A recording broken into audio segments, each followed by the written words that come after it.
As Brian said, setting the standard at 12 wins is not an easy thing when in the history of the program it really hasn't been done for a while. And we had some ups and downs with this group.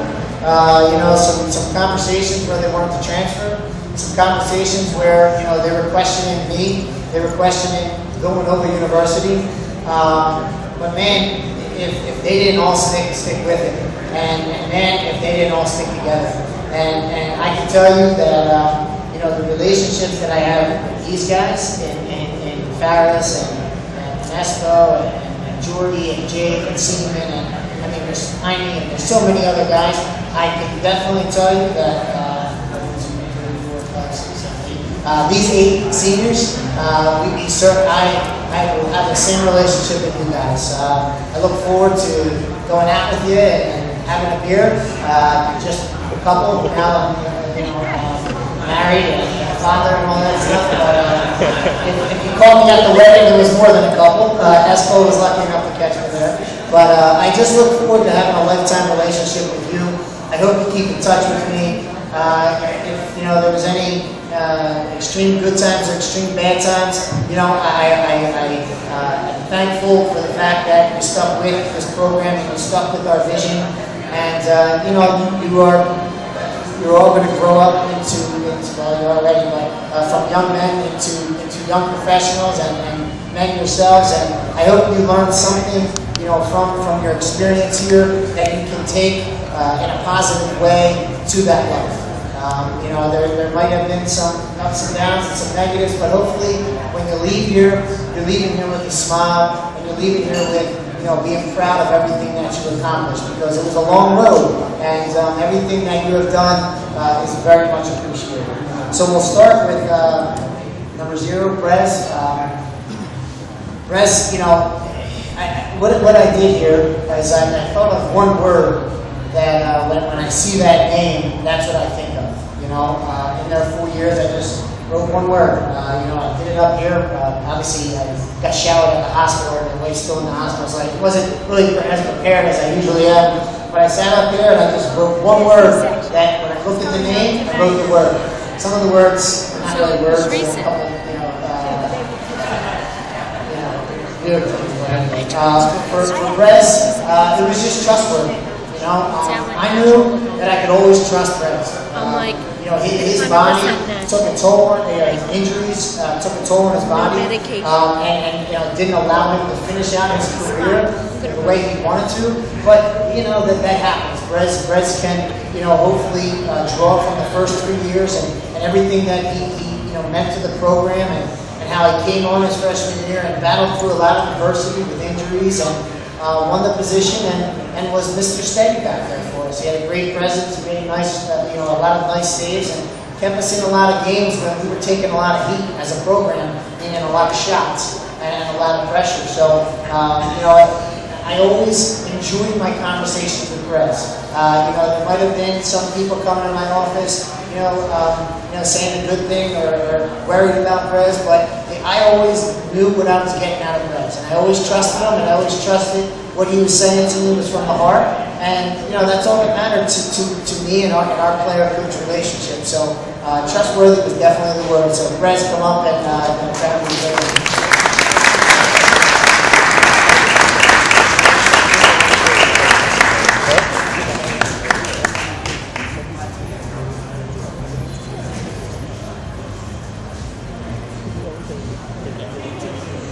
Let's take a picture.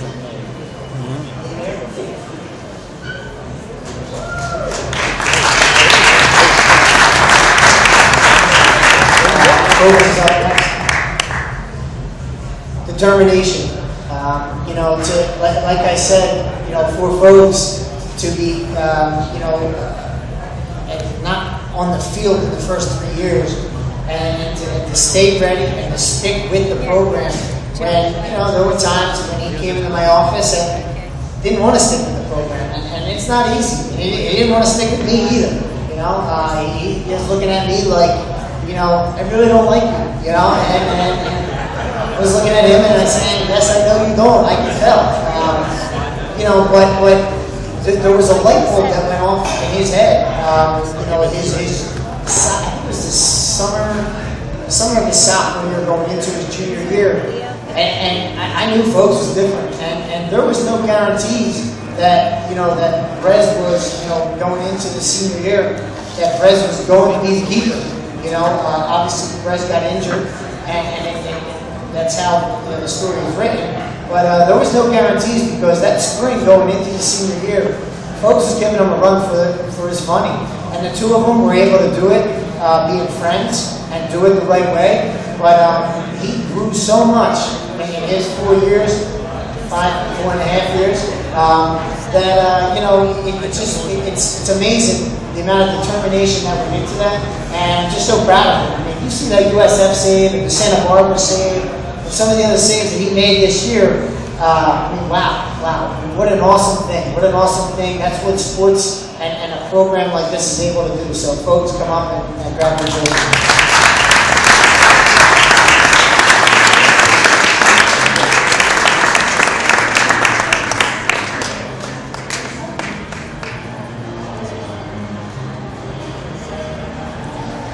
Next up is number 4, Weiss. Liesel. Resilience.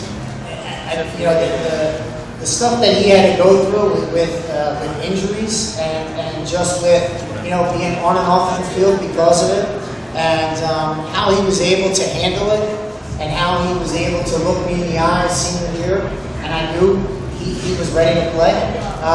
It says a lot, It's like I said, Weiss had a very illustrious club career, youth career. So, he certainly was, he spent some time in the national pool and playing in the top club teams from Lower Marion to Delco to Villanova. So, a guy that had those accomplishments, to be on and off the field, it's not always easy for him.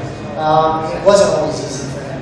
But he stuck with it. He stuck with it and had some tremendous moments. He meant so much to our attack on the outside, at the top. When he was on and he was healthy, he was, a handful to deal with his speed and his athleticism and, what he can bring to the table by breaking it down 1v1. It was very much needed, and he was able to do it in waves. And he had to battle all the way through injuries, but man, he was just by the end of the year.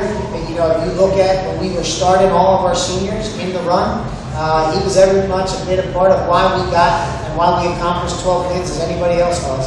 So Alan Weiss, come up and grab the jersey.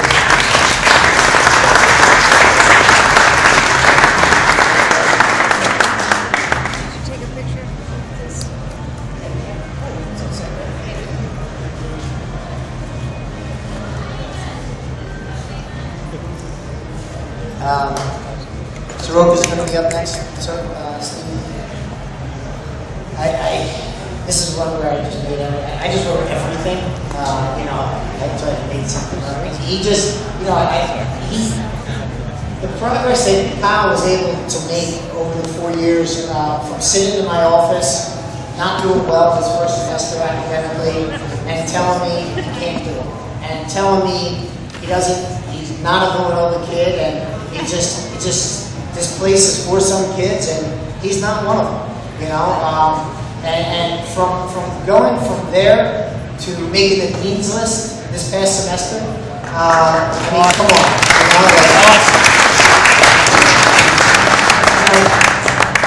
regardless that he had Ernie Canaris in all of his classes.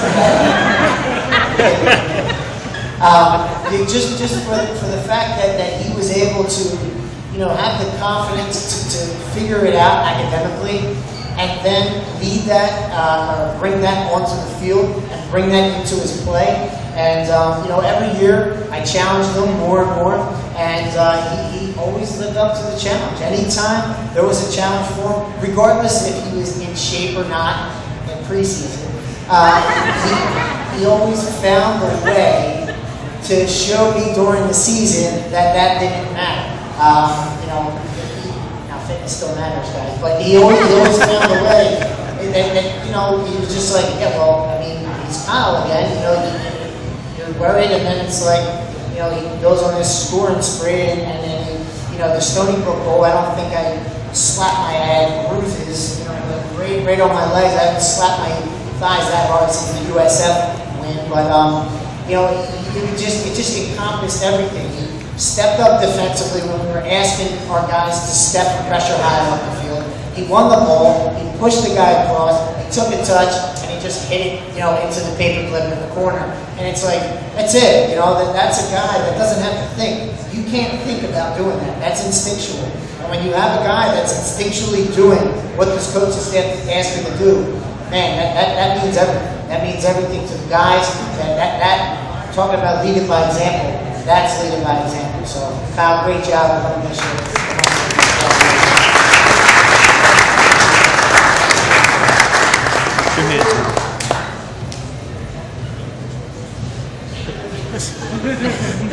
Next up is Emerson. Versatility. Oh, I skipped before I get back. Versatility. We had with Emo. You know, Emo, he came in and it was our understanding that he was going to play in the middle of the field for us. You know, that's what we had in plan. But you know, as it turned out that year, we needed a right back. And unfortunately for Emo, I coached the Delco team when we played PDA, and he was playing right back at PDA. And he did a great job. He was lights out, and I thought, okay, light bulb went off. You know, and we're going to need a right back that year. Emo could do that. Well, Emo didn't like that very much. Emo didn't appreciate it at all, actually. But he was able to. I don't think his parents did either. But he was able to stick through it. He was able to you know, be able to, you know, say, hey, coach, you know, this is something that, you know, has to be done for the program, and I get it. And he did a great job. And then we get into his sophomore year. And his sophomore year, we're going to be back in the middle, and in whatever the second, third game of the season, we had another injury. And I had to be the one to say, Emo, we need you right back in there. So that led to a conversation after the season that he didn't want to be at Villanova anymore, and he wanted to transfer. So an amazing amount of times that I had these conversations with this class. But that's all part of it.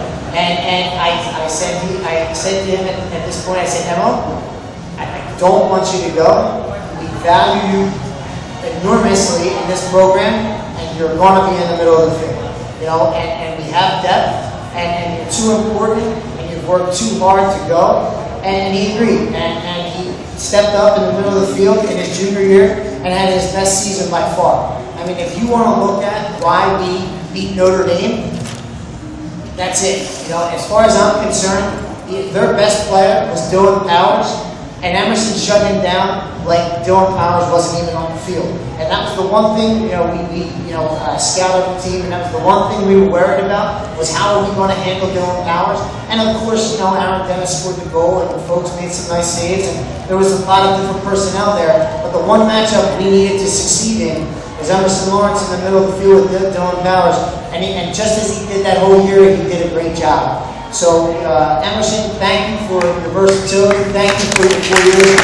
Come on.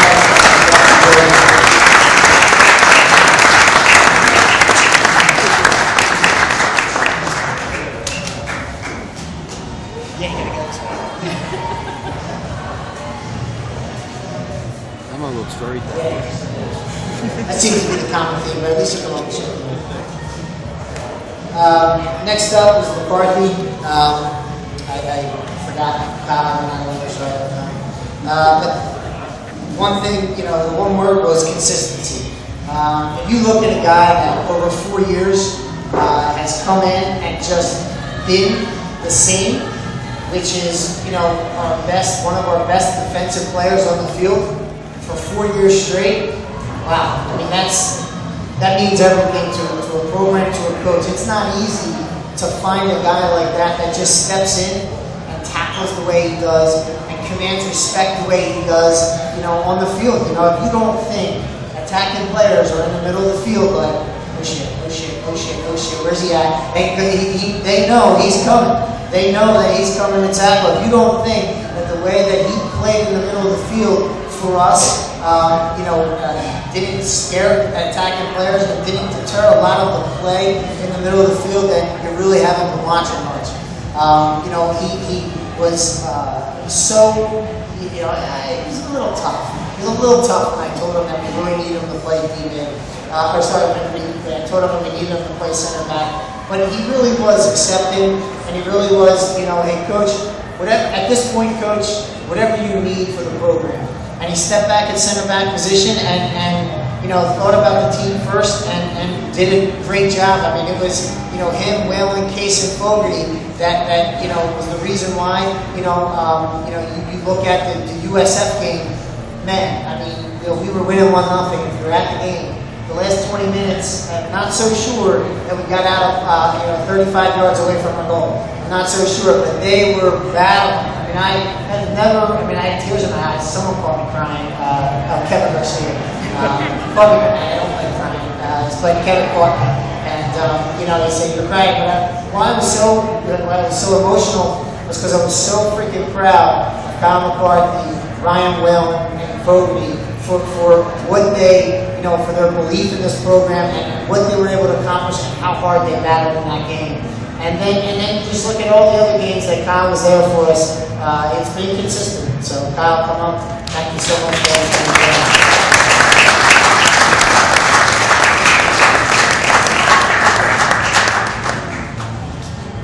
Not to mention that he is one of the goofiest kids that I've ever coached. He just comes up with that shitty grin, I keep getting on this I'm sorry. Twice, I'm sorry.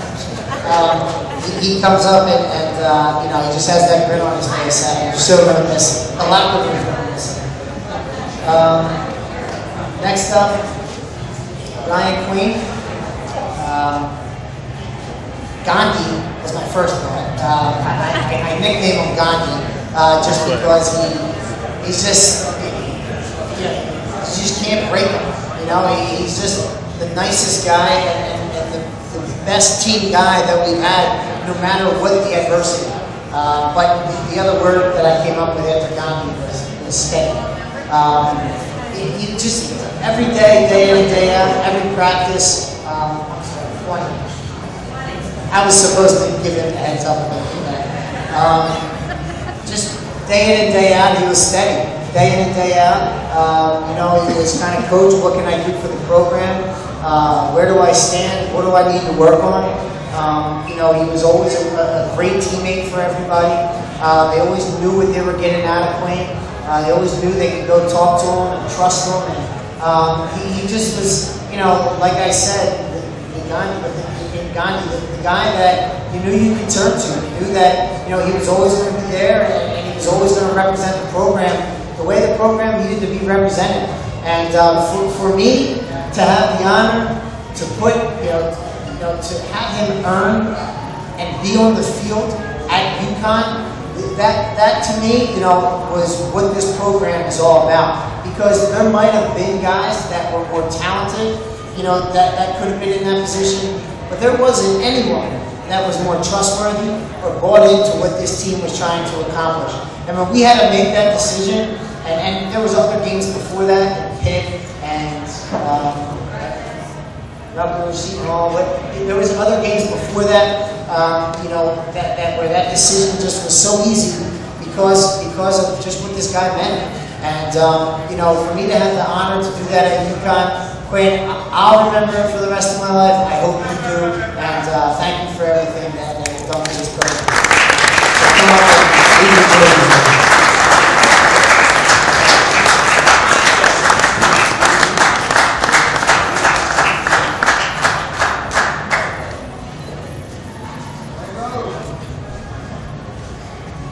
And last but certainly not least, 23, Ryan Whalen.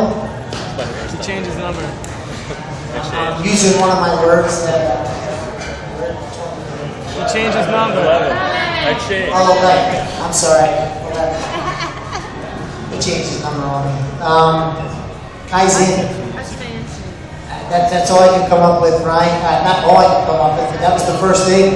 And this kid has gotten better every year. I mean, if you look at him this year, I mean, he legitimately was one of the two best players on the field, time in and time again. You know, he didn't get, you know, an award, which I was kind of upset about, but you know, it was one of those things where, you know, we had two guys where we were kind of going, but Ryan this year, I mean, what he was able to accomplish over the 4 years, and how, you know, he came in as a freshman year, we weren't sure if he was going to play. Ryan was on the field. I obviously made an awful decision with a matchup going into the Providence playoff game, Ryan, and I still apologize for that. I said apologize. We didn't start him, and he didn't play, but after he started the whole game, great job, coach. But we thought that there was a matchup that we were trying to, you know, it was a matchup thing, and it didn't work, we lost. But we played well, but from that year to his sophomore year, where he just got a little bit better, yeah, he you know, cleaned some things up defensively, and then became a pretty good attacking threat. To his junior year, where he really started to have a lot of energy and really be aggressive in his approach. I really loved getting forward and you know, created some crossing situations, some goal scoring situations, and some goal scoring situations. To his senior year, where he did everything. I mean, if you look at Wasserman, the right back from UConn, you know, we were looking at it on tape, we're like, yeah, Wasserman's good, but we'd rather have Ryan Whalen, you know, to a point where at UConn, you know, we needed more attacking, we put Ryan forward. You know, we put Ryan forward, and we said, Ryan, you know, go do your thing, and then next thing you know, he's in the corner on the left side, and I said, Ryan, you're right mid, you know that, right? And he goes, yeah, I know. I just felt it. I said, all right, well, keep feeling it. Go score a goal. But you know, just what he has done for this program, and how our relationship has grown, and how, you know, he has certainly embodied on and off the field everything that you look for, and you know, in a soccer player, in a young man when you recruit him, and then just how he's gotten better. I mean, it's just amazing how hard this kid has worked at his skill. And hopefully, Ryan, you know, whatever it is that you go on and do, which you know you're going to be successful, you can use that hard work and that continual improvement in that, and you can look back and say that we were able to do that. So, Ryan, come on, thank you.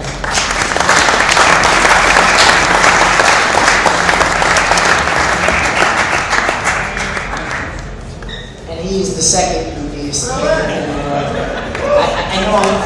I know I'm outdated myself, but the movie Slapshot, I don't know if a lot of you guys didn't see it, but the Hanson triplets, or the triplets, you know, they go on the ice and they're hitting people, they stick, you know, coins or tape in their knuckles so that they punch guys in the face, and then they go back in the locker room and they're playing with trains, and that pretty much sums up Kyle and Ryan on the road.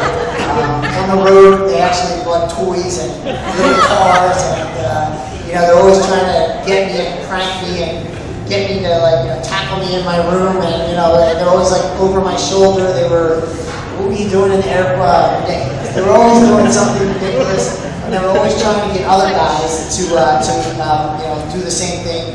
You know, but it just really lightened the locker room, and it really, you know, in tense moments, I could go across, and I apologize for cursing, but I'm not going to, but I could always go across, and I could always look at Kyle, and I'm like, all right, what are you guys laughing at? You know, him and Whalen, they have this smirk on their face, and I'd be in the middle of a serious speech, and be like, okay, what's going on? What are you guys laughing at? But it always broke the ice, and you know, when you have that in the locker room, but yet when they go on the field, it's all business, and it's truly special. So that we're coming close to the end here. Good timing. I was worried at the beginning, but you know, in closing here, you know, I just want to look. I want to look at this 2013 team, and I want to say that, you know, everything that we're celebrating is for you moving forward.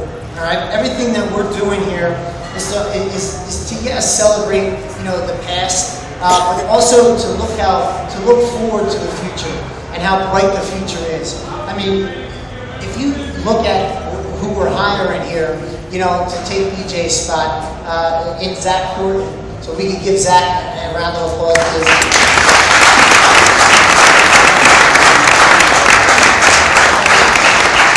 I can only tell you where this program is going. We have 26 years of MLS experience on our coaching staff. All right, we have Coach Jolly back. Is Coach Jolly still here? Or did he leave? Okay, yeah, well, is he there? Stand up, Coach. Coach Jolly.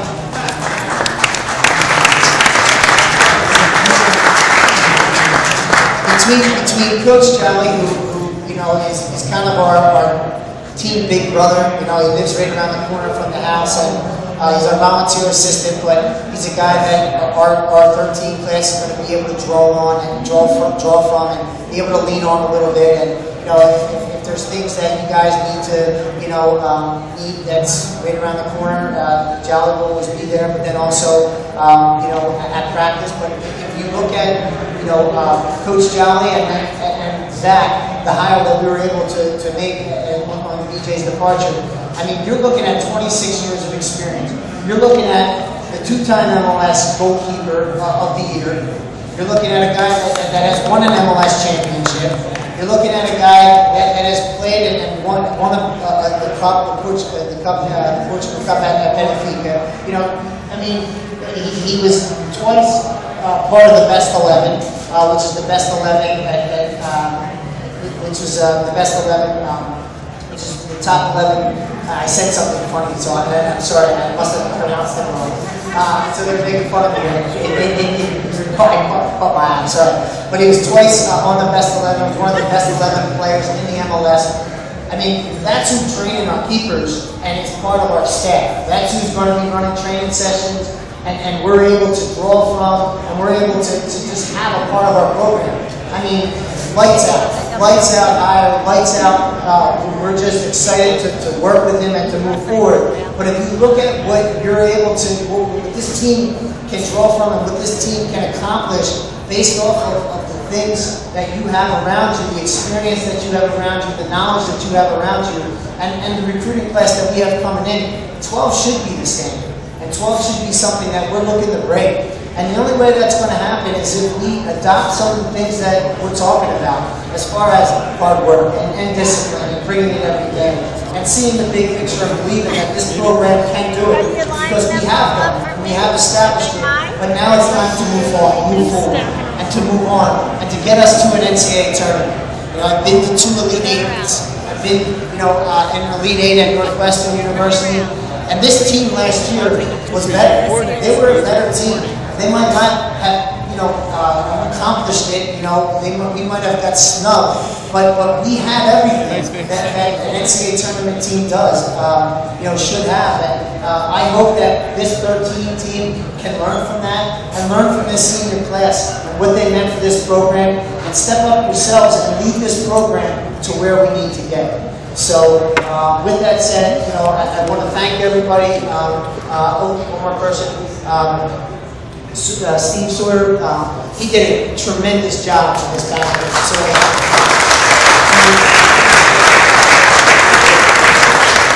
from the videos to you know, being thrown everything to BJ usually that runs it. Well, I mean, actually, Steve really ran it. BJ got the credit last year, but to me, but for him to step in and just, you know, kind of step up and you know, be able to handle this banquet, handle some of the recruiting events, I mean, and really be the right-hand man right now as we're, you know, acclimating Zach to everything and getting him involved and getting him learning the way we do things. It's just awesome what he's been able to do and what he means to our program. It's not often that you have a coaching staff that, you know, is firing on all cylinders. If it's office work, if it's fundraising, if it's, you know, soccer knowledge, soccer expertise, you know, we're firing on all cylinders. Every part of our job detail, I think we're ahead of the curve, and you know, that all comes from, you know, what these guys have been able to do and the hard work of Steve Sawyer. So thank you, Steve, for everything that you do. So anyway, in closing, thank you all for being here. Hopefully you enjoyed the venue. Is this better? I felt, being able to come right from the game, and we had a lot of alums, you were able to spill over, you don't have to drive back to Nova. Certainly a great atmosphere. We got the video production. We'd love to do this again. If we have anyone, positive, negative feedback, we would love to hear it, because we really would like to do it back here next year as well. If there's anything else that we can do to improve this banquet, please let us know that as well. So thank you again. Drive home safely. Go Nova.